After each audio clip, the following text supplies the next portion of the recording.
આપણે બધાનો આપણો ધર્મ ગ્રંથ કયો છે? ભાગવત ગીતા. આપણે અત્યારે રામાયણ મહાભારત ભાગવત એ બધા સાઈડમાં મૂકો તમે. આપણો મૂળ ગ્રંથ ભાગવત ગીતા. ભાગવત ગીતાની અંદર ભગવાન કૃષ્ણ પરમાત્માએ પ્રમાણ આપ્યું છે, હે અર્જુન અહમ વૈશ્વાનરો ભૂતા, મતલબ ખાવાનું કામ તમારું છે, પચાવવાનું કામ હું કરું છું. મતલબ જીવ માત્ર જે કંઈ આહાર લે છે એના પાચનનું કાર્ય કોણ કરે છે? કૃષ્ણ કરે છે.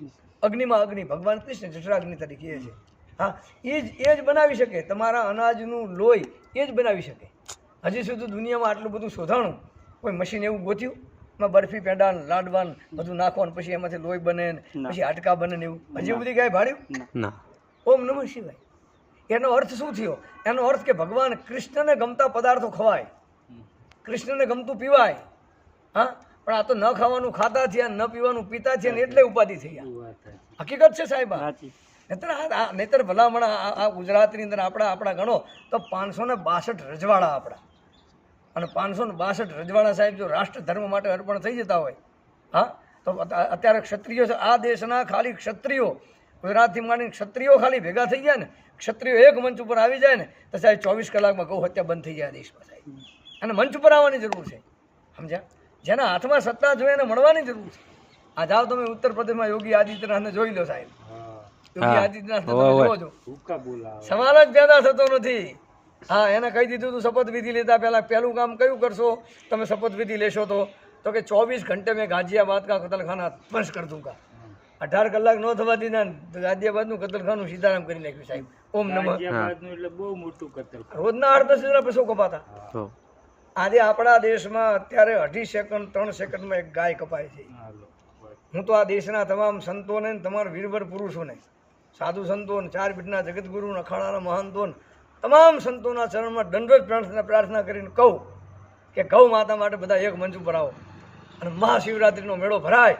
એ મહાશિવરાત્રિના મેળામાં હાજર રહેનાર તમામ સાધુઓ બીજા દિવસે આવો, ગાંધીનગર જઈને બેસીએ અને સરકારને કહીએ કે આ કતલખાના ચાલે છે, આ તમે બંધ કરાવો, કાં તો અમે સાધુ બંધ કરાવીશું. ગાયોની હત્યા તો આ દેશમાં રામનો દેશ, કૃષ્ણનો દેશ, સહજાનંદ સ્વામી મહારાજ, સંત તુલસીદાસ, સંત કબીર એનો દેશ છે. આ છત્રપતિ શિવાજી મહારાજ ને મહારાણા પ્રતાપનો દેશ છે. આ સાહેબ ગેંગા ફેંગાનો નથી આ સાહેબ. ઓમ નમઃ શિવાય. અને અત્યારે તો મારા દીકરા આ પાર્ટીમાંથી પેલી પાર્ટી. રાણા પ્રતાપને અકબરે કહેવડાવ્યું હતું એકવાર તારી પાઘડી મારા પગમાં ઉતાર, એકવાર, એટલે આધા હિન્દુસ્તાન અડધું તારું અડધું. અને તેથી રાણાએ જવાબ આપ્યો હતો કે આ રાણાની પાઘડી ક્યાં ઉતરે? એકલિંગજીના ચરણમાં, જગદંબાના ચરણમાં, મારા માતા પિતા મારા ગુરુના ચરણમાં આ પાઘડી ઉતરે.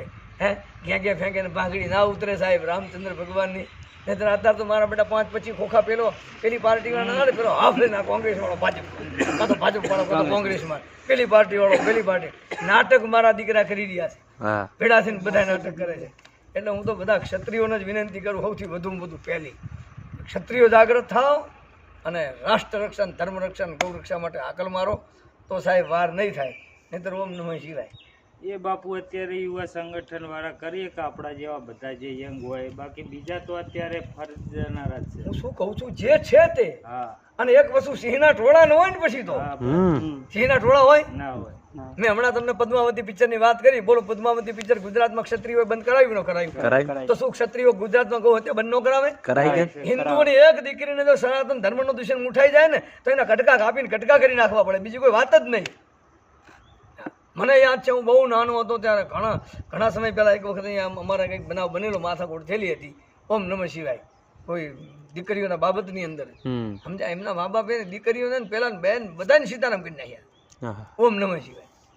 રામચંદ્ર ભગવાન કીધે ધર્મ માટે. આ તમારો કયો સ્વાર્થ હતો? તમે એક ગાય બીમાર પડી, એ બીમાર ગાય પડી, તમને ખબર પડી તો એ રોડ ઉપર કોઈ નીકળી જ નહીં હોય? એ રોડ ઉપર ગાડીઓ કોઈ ફરી જ નહીં હોય? તમને લાગણી થઈ, તમે મને ફોન કર્યો, ભાઈ છે બનાસકાંઠાથી ફોન આવે, પેલાનો ફોન આવે, તમે કુદરતી દવાખાને જાઓ, બાટલા ચડાવીને લઈને આવો અને અહીંયા આગળ આવીને પાણી આપણે પીવડાવ્યું અને ગાય માતા અહીંયા આગળ દેહ છોડ્યો. તમે કલ્પના તો કરો.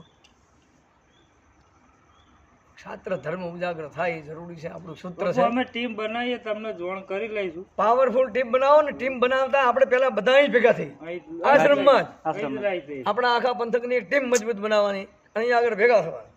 અને આપણું મિશન જ એક જ, ગૌ રક્ષા, રાષ્ટ્ર રક્ષા, ધર્મ રક્ષા. હા સાહેબ, બેન દીકરીની કોઈ આમ છેડતી ના કરવો જોઈએ. જય સિયા, રામ હા હકીકત છે સાહેબ. હા. એવું જીવન બનાવવું પડે છે. આ તો જોવે જ સાહેબ, જુઓ ને આ બાપુ તો જોવે જ લ્યા, આના વિના ના મેળ પડે. મના વગર ના મેળ હા પડે. સાહેબ, અને ગેંગા ફેંગાનું કામ નથી લ્યા. ગેંગા ફેંગા હાલિયા માલિયાનું કામ નથી. હા બોલો બોલો સ્નેહલભાઈ. આનંદ આનંદ આનંદ થઈ ગયો. આપણું સૂત્ર છે આ બે હાથ ઊંચા કરો, હું બોલું. દેખાવાળા ગૌશાળા